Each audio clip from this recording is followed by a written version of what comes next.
Hi guys, this time I am reviewing Under the Egg by Laura Marx Fitzgerald. It is a mid-grade mystery book and it is so amazing.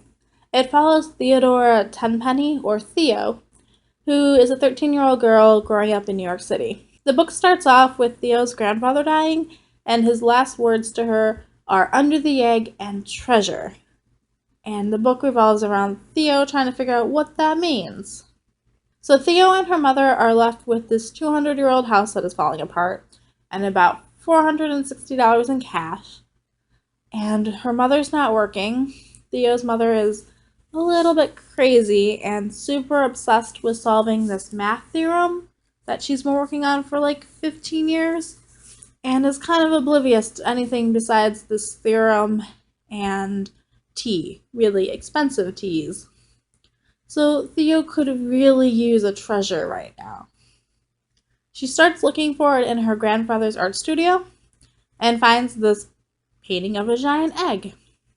So she's looking all around this painting, trying to pull up the mantle and behind the wall and checking the frame. And in the process, she accidentally spills a bottle of rubbing alcohol on this painting, but it reveals another painting underneath, a really old painting, a really expensive looking Italian Renaissance painting, and she could get a lot of money if she sold it. Except Theo's grandfather had been working as a security guard in the Metropolitan Museum of Art, and Theo isn't exactly sure it isn't stolen. So the book follows Theo and her friend Bodhi as they try to figure out what this painting is, who painted it, how old it is, what it's worth, and how her grandfather came into possession of it.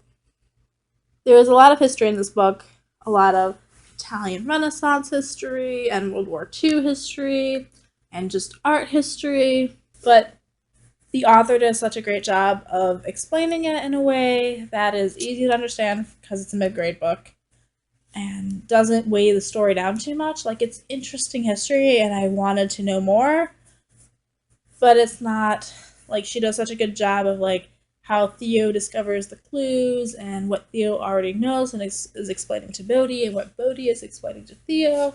So the whole mystery part is just like I wanted to know where this painting came from and what it was, and so I was so into that, and it's just brilliantly done. And the writing is really descriptive, which is great because it's it's art, so being able to describe what the painting looks like and what the symbols in the painting mean. So that was amazing. I love that. And then there's this relationship between Bodhi and Theo because Theo comes from this poor family where she has to, wear her shoes until they're literally falling off her feet.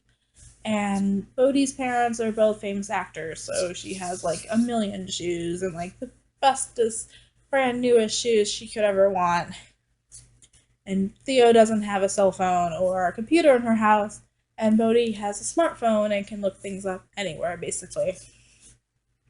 So I loved the relationship between these two girls. Like, they get along really well, but they also have these different views of how things are, and it's just so much fun to see these two girls. The book takes place in New York, so there are tons of fun characters, librarians and street vendors and next door neighbors, and their histories and their stories were all super fun. I loved this book. It's a mid-grade book, so it doesn't take long to read, which is also awesome. And kind of sad because I wanted more. So yeah, I loved this book. It is a 5 out of 5 stars, most definitely. I really couldn't put this book down. So yes, go check this book out. Peace out. I love you guys and keep reading. Bye.